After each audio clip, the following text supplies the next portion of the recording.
The rain poured hard over the parking lot of Silver Core Technologies as Ava Harrington, the sharp-tongued CEO, slammed her luxury sports car door in frustration. Her custom-made engine had stalled, again. Executives and engineers gathered helplessly, umbrellas in hand, staring at the car like it was a puzzle with no solution. From across the lot, a man in grease-stained overalls walked steadily toward the scene. His name was Marcus. He wasn't part of the corporate elite, just the quiet mechanic who worked in the corner of the company's service garage. Most of the executives barely noticed him. Ava certainly hadn't, until now. She rolled her eyes.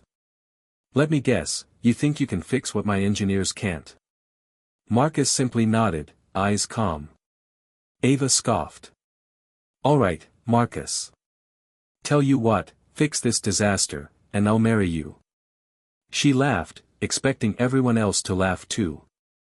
Some did. Others froze, unsure if she was joking or testing him. But Marcus didn't flinch. He walked past the CEO, past the suits, and knelt beside the sleek machine. Tools clinked softly as the rain soaked his back. Within seconds, he was in a trance, listening, tightening, analyzing every part of the engine like a master musician tuning his instrument. Ava watched him in silence now, arms folded, unsure if she was still mocking him or suddenly intrigued. Then something unexpected happened. The engine roared to life. Gasps echoed around the lot. Ava's mouth parted slightly, stunned. Marcus stood up, wiped his hands, and simply said, "You might want to keep that promise." And just like that, he turned around and walked away. The following morning, the office was buzzing, not about earnings or quarterly goals, but about Marcus. Word had spread like wildfire. The quiet mechanic had fixed a problem that Silver Core's top engineers couldn't. And he had done it after the CEO herself had jokingly offered marriage as the reward.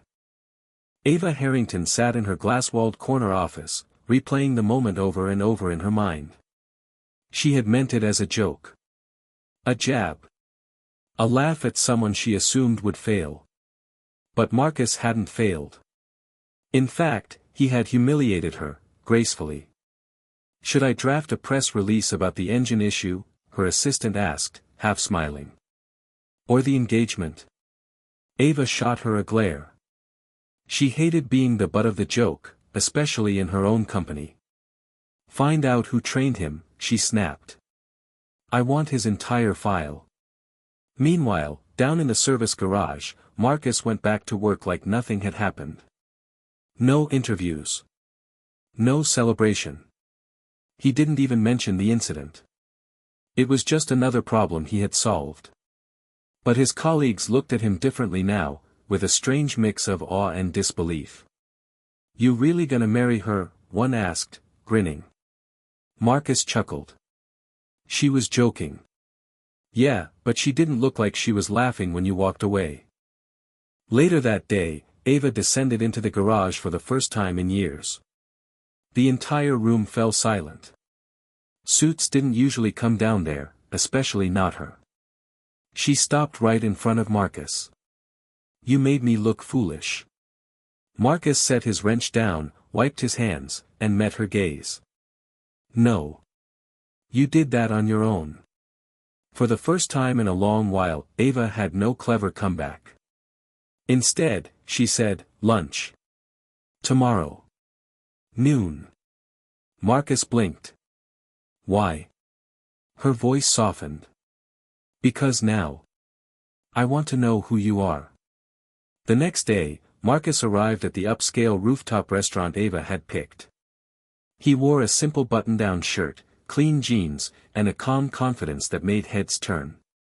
The hostess almost dismissed him, until Ava herself waved him over from the best seat in the house. She stood as he approached, not out of courtesy, but out of curiosity. He looked nothing like the board members she dined with regularly. And yet somehow, he carried himself with more composure than most of them. "No coveralls today," she smirked. "No billion-dollar car today," he shot back. Ava chuckled, genuinely this time. As they sat, the conversation began stiff, business, engines, the silver core garage. But gradually, it unraveled into something more human. Marcus talked about how he taught himself mechanics by dismantling junkyard vehicles as a teenager. Ava admitted her father handed her the company but never her confidence. He didn't flatter her. He didn't fear her. And for the first time in years, Ava felt seen. "I don't like being made fun of," she admitted, stirring her tea. "You like making fun of others, though," Marcus replied coolly. She raised an eyebrow. "You always this direct?" "Only when it matters." There was a long silence. Then Ava leaned in slightly. "You know that offer I made?" Marcus smiled.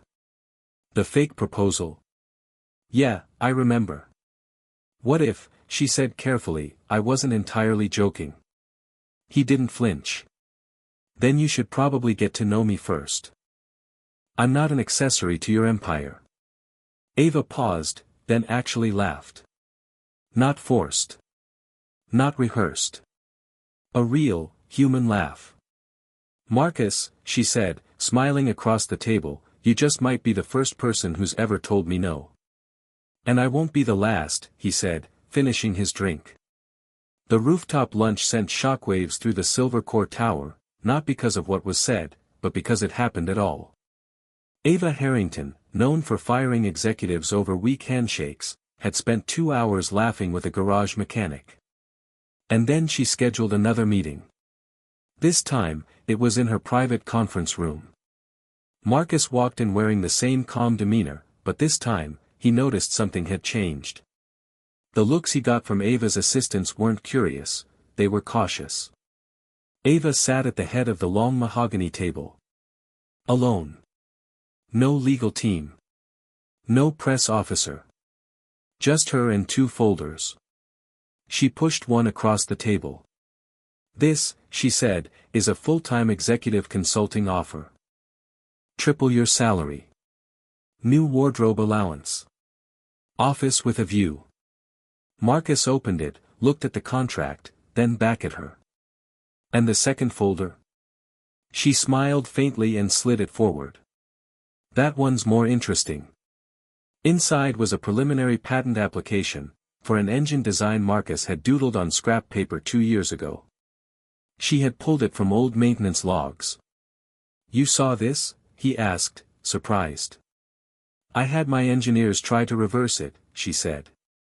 "They couldn't." Marcus leaned back. "So what now? You want to own it?" "No," she said. "I want to build it, with you." He studied her, trying to spot the trap. But there was no smirk this time. No game. Just a woman who, for once, wasn't playing chess. "I mocked you," she said softly. "And now I'm asking you to work beside me." Marcus closed the folders and stood. "I don't want a promotion," he said. "I want a partnership." Ava blinked. "That's bold. So was your proposal." They stared at each other, 2 people from different worlds, now standing on the same ground. And for the first time since she mocked him in the rain. Ava nodded in respect. Days passed, and the rumor mill spun wildly. Silver Core's CEO had offered a mechanic a position beside her, both in the company, and possibly more. It wasn't long before the board called an emergency meeting. Ava walked into the high-rise boardroom with her usual poise, but this time, Marcus followed beside her. No suit. No briefcase. Just presence. The board chair, a stiff older man named Prescott, didn't even try to hide his disdain. "Ava, this is a billion-dollar tech empire, not a talent show. What is he doing here?" Marcus raised an eyebrow, but said nothing. Ava spoke first. "He's here because he fixed something you couldn't," she said calmly. "An engine?" another board member sneered. "No," Ava replied. "Me." The room went silent. She turned toward the board. "You've all sat here for years, rubber-stamping proposals and approving bonuses while innovation flatlined. This man brought an engine to life that your department heads failed to even understand. Prescott leaned forward. You're jeopardizing this company with sentiment. Marcus finally spoke. Then maybe it's time this company ran on something more than arrogance and autopilot. Gasps rippled through the room. Ava didn't flinch. He's right. And I'm making him my co-developer on the Hybrid X project. His design will define our future. One board member whispered, "This is madness." Ava smiled sharply. No. This is leadership. And then, in a moment no one expected, she turned to Marcus and said, "Do you still remember what I said the first day we met?" He nodded. "You said if I fixed your engine, you'd marry me." The room chuckled awkwardly, until Ava said, "Good. Because you've already fixed more than that." Marcus blinked. "Is that another challenge?" "No," she said. "It's a promise." The headlines exploded the next morning. CEO Ava Harrington partners with Garage Genius, and it's not just business. From Greece to greatness, mechanic turned inventor changes Silvercore's future, power couple or PR move.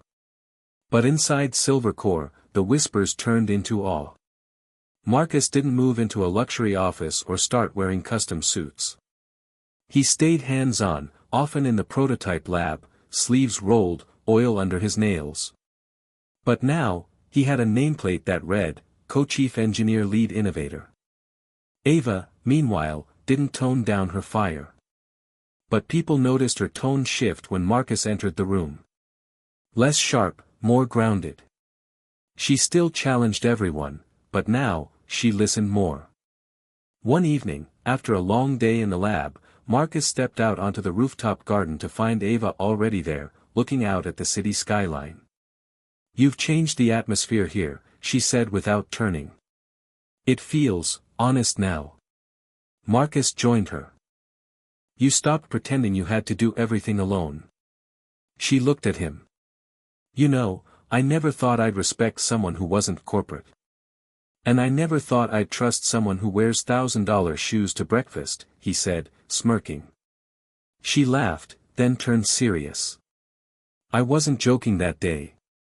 When I said, 'Fix this and I'll marry you,' it came out as a dare." "But now," Marcus gently interrupted. "Now you mean it." Ava nodded slowly.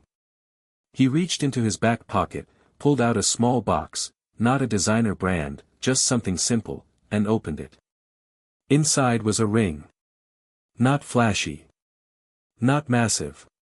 But elegant. Thoughtful. "I don't care about empires," Marcus said. "I care about who you are when no one's watching." Tears welled in her eyes, rare and unfiltered. "Yes," she whispered. "No audience. No press. Just two people, once strangers, now building a future together." Months later, the Hybrid X engine debuted at an international tech expo, and it was a seismic success. With Marcus's design and Ava's leadership, Silvercore launched into a new era, becoming the face of ethical innovation and unexpected collaboration. Tech giants tried to replicate the engine. None could. More shocking than the technology, however, was the story behind it: a billionaire CEO and a garage mechanic turned partners, in both business and life. Their wedding wasn't televised or glamorized. It was held in a quiet courtyard behind the Silvercore building, attended by close friends, employees, and family. No designer gowns. No paparazzi. Just love, respect, and a union that defied every expectation. At the altar, Ava looked into Marcus's eyes and whispered, "You fixed more than my engine. You fixed me." Marcus smiled. "I never wanted to fix you. Just remind you, you never needed to be cold to stay strong." The moment they kissed, the employees watching from the balconies above erupted in cheers. In the years that followed, their story became legend, taught in business schools and quoted in leadership books. But neither Ava nor Marcus cared for the fame. They were too busy building. Together. And every time someone asked Marcus how he ended up marrying the CEO of a tech empire, he simply shrugged and said, "She dared me." 3 years later, Silvercore had expanded into renewable tech, launching a mentorship program for underprivileged youth. At its heart was a garage-sized innovation lab called the Engine Room, designed by Marcus himself. One afternoon, Ava found Marcus under a prototype hover engine, grease on his hands, explaining torque calibration to a group of teenagers who looked at him like he was some kind of wizard. Ava leaned against the doorway, watching with a smirk. "You know," she said, "I married a genius. But somehow, I still end up waiting for you to come home smelling like diesel." Marcus grinned and stood, wiping his hands. "Yeah, but now I get paid to do what I love, and I get to kiss the boss." She playfully rolled her eyes. "You always say that like it's a privilege." "It is." Just then, one of the students raised a hand. "Mr. Marcus, is it true you fixed Ms. Ava's car and that's how you got married?" The whole room quieted, curious. Marcus smiled. "That's part of the story. But what really happened is this: someone who thought they were above me gave me a chance to prove otherwise. And when I did, she didn't run, she stayed." Ava added, "And someone who could have just walked away, chose to believe in more than just engines." The students clapped. Cameras from a documentary crew quietly rolled in the back, capturing the moment. Because now, their story wasn't just about a challenge or a dare. It was about humility, brilliance, and what happens when two completely different worlds collide, and choose to build something together. Just days before the official launch of Silvercore's Hybrid X engine, tension cracked the calm surface of success. A competing tech giant, Venturon Industries, filed a last-minute injunction, claiming parts of Marcus's engine design resembled a shelved blueprint from a former employee. The media exploded. Headlines screamed, "Silvercore sabotaged." Was the mechanic's miracle stolen tech? Reporters hounded Marcus. Rumors spread like wildfire. Investors panicked. The board demanded Ava step away from Marcus until the case cleared. But she didn't blink. Instead, Ava called an emergency press conference. The next morning, cameras flashed as she took the stage, not in a designer dress, but in a simple black jacket, Marcus beside her. "You want the truth?" she said, voice strong. "Here it is." She held up an old, grease-stained notebook, Marcus's original design journal from years before he ever stepped foot in Silvercore.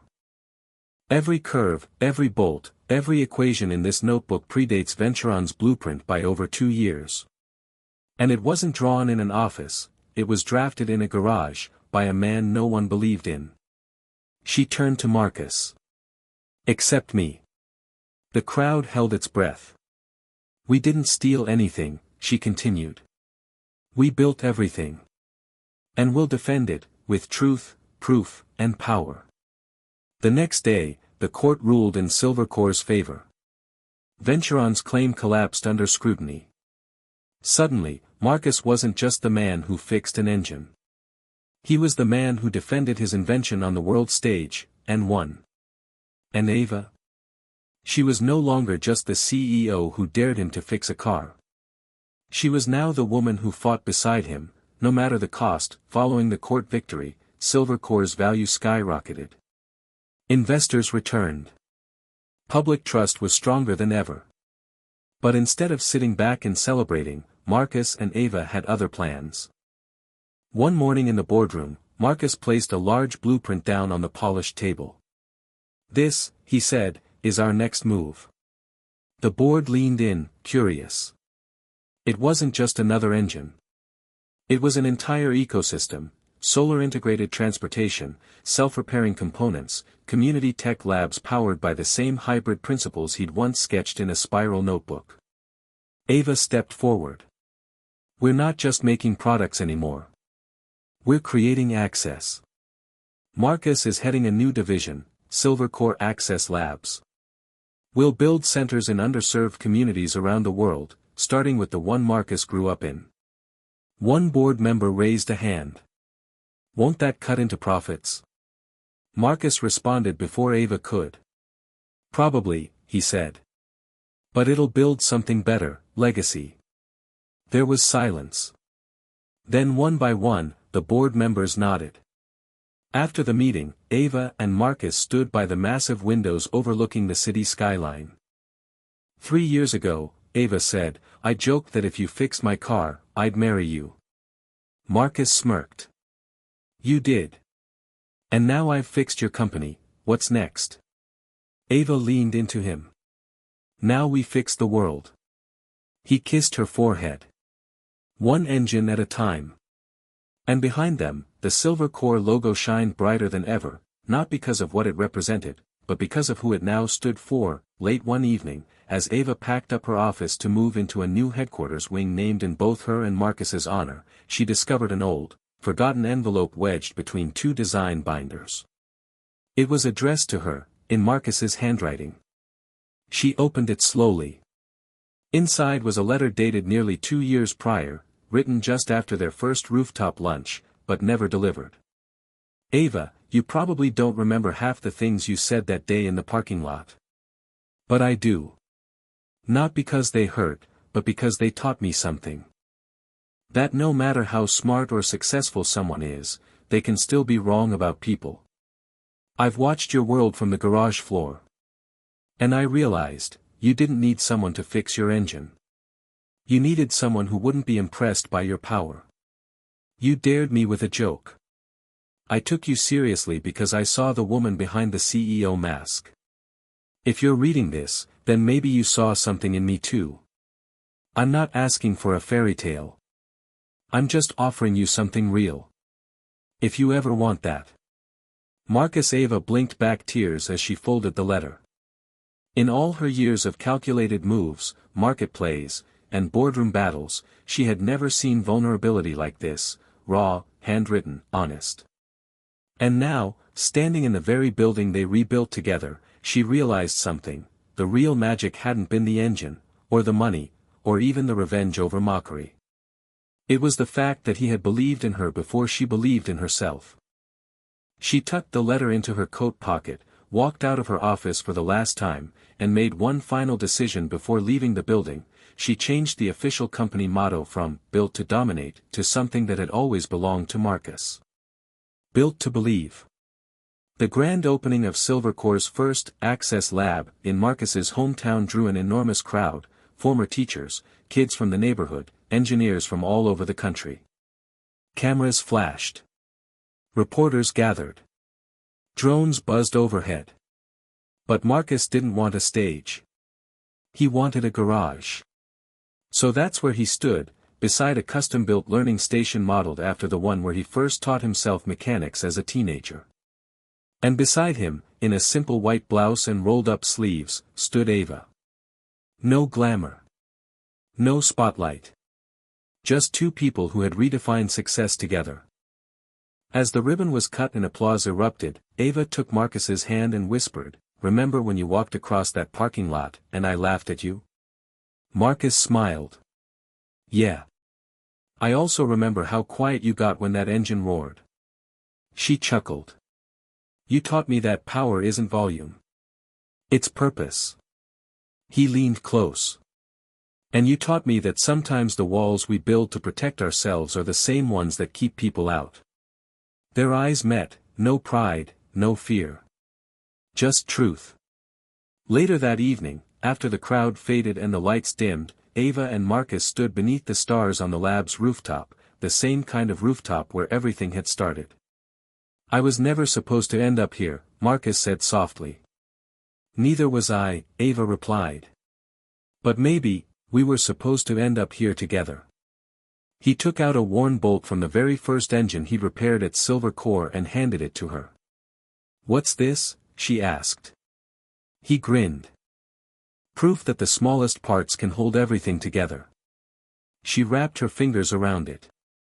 And in that moment, everything, her empire, his resilience, their journey, clicked into place.